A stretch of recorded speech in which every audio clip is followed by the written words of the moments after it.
Бусины Цзи династии Тан. Древние дворцовые амулеты времен тибетского царя Сунгцена Гампо. От обычных бусин Цзи они отличаются отделкой золотыми или серебряными нитями, а иногда и самоцветами.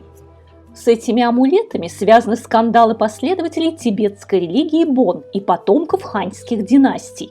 В то же время появление Танцзи напоминает о перемирии Тибета и Китая после многочисленных войн и восстаний. Поклонники амулетов отчасти связывают этот факт с неким мистическим влиянием бусин Цзи. Но так ли это?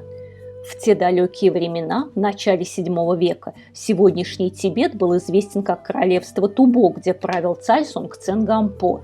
И времена эти были неспокойные, вспышки междоусобных войн и восстания.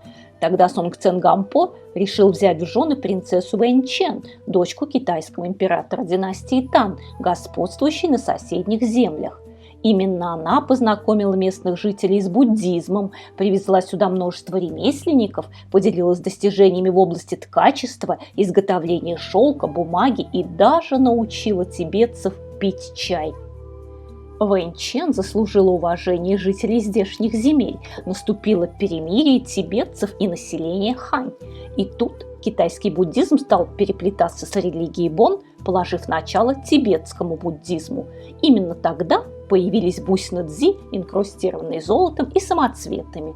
Это Вэньчэн и ее свита решили так видоизменить древние тибетские амулеты Бон, так, чтобы они занимали достойное место в шкатулочках с золотыми кольцами, серьгами и ожерельями.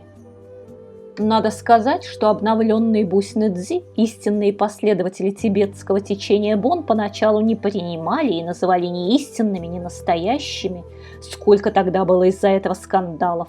Но дворяне с удовольствием носили новые амулеты, и постепенно на них появилась мода.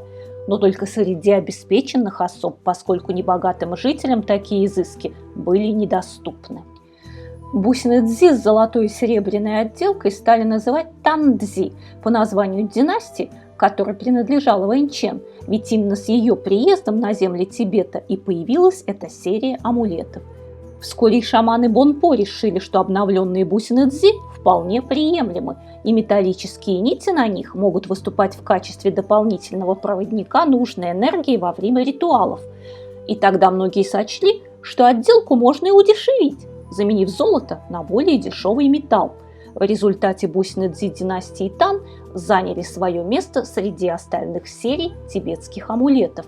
Однако встречались они не особо часто, так и не получив большой любви рядовых жителей Тибета. Что касается принцессы Вэньчэн, ее имя вошло в историю. В летописях о ней множество мифов и легенд. Когда-то именно в ее честь был возведен дворец Патала. В Тибете по сей день есть статуя Вэньчэн, сделанная 1300 лет назад. Местные жители почитают ее имя и отмечают день ее прибытия в Тибет. Бусины Цзи с золотыми и серебряными нитями в отделке сначала исчезли, казалось, навсегда, но лет 5 назад в Поднебесной неожиданно вспомнили о них и стали вновь изготавливать, положив начало эпохи современных Тандзи, выполненных в стиле амулетов древней династии. Сначала делали очень качественные амулеты этой серии, это сейчас в ход идет дешевая имитация, а каких-то несколько лет назад на отделку шли только самые качественные, оригинальные бусины Цзи.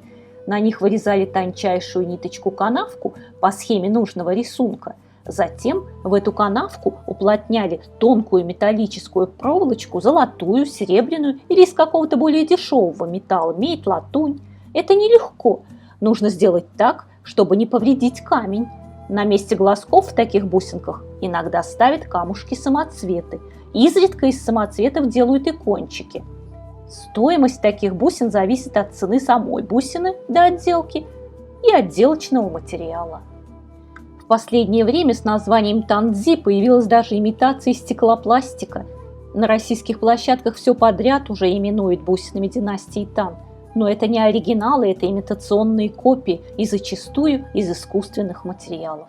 Наши соотечественники о бусинах Цзи династии Тан несколько лет назад узнали после моего перевода китайского материала. Тогда я привезла и бусины, выполненные в этом стиле. На тот момент россияне о них еще не знали.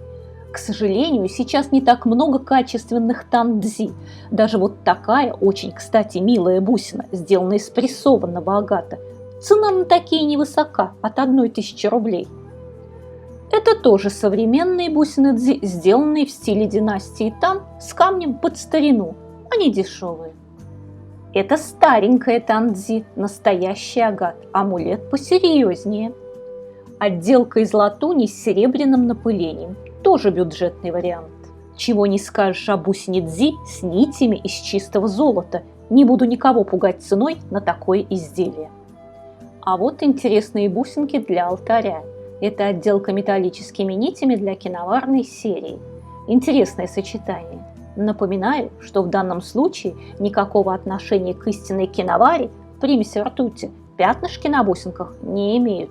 Это результат слияния яшмы, агата и различных оксидов. Но в Юго-Восточной Азии все подобные пятнистые бусинки по привычке именуют киноварными. Скорее это относится к стилю изготовления. Кстати, среди тандзи есть интересные окаменелости. Находчивые ремесленники додумались вставлять металлические ниточки на бусины из окаменелых моллюсков. Посмотрите, какая прелесть!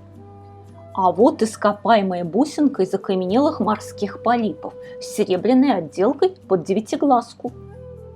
Это тоже аналогичная серия. Видите соцветие букетов в камне? Замечательный, качественный тандзи. Это совсем старенькая, с кончиками из аметиста, а это помоложе, на кончиках ляпис-лазурит. Конечно, жаль, что качественные бусины стиля династии Тан сейчас вытесняют дешевые синтетические копии, но тем не менее эта мистическая серия все же заняла в истории свое достойное место. В следующей видеоистории я покажу вам немного ритуалов с бусинами дзи. Ну а в дальнейшем вас ждет еще много всего интересного, поэтому подписывайтесь на канал и жмите на колокольчик, чтобы получать уведомления о новых видео. Пока-пока! От всей души благодарю всех, кто поддерживает канал. Пусть ваши желания исполняются, а мечты сбываются.